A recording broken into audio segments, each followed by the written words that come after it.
পেয়েছি। জিয়াউর রহমান এই খাল খনন করেছেন 1978 সালে।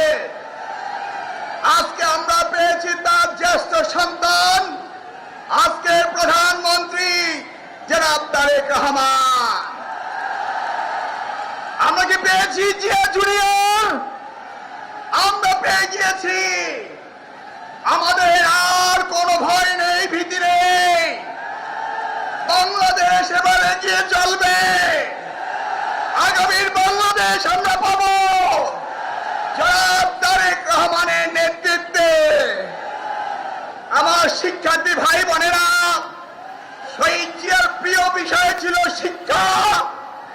দেশমাতা বেগম খালেদা জিয়ার প্রিয় বিষয় ছিল শিক্ষা। আজকের প্রধানমন্ত্রীর ভাবনা শুধু শিক্ষা, শিক্ষা, শিক্ষা। আমরা সবাই মিলে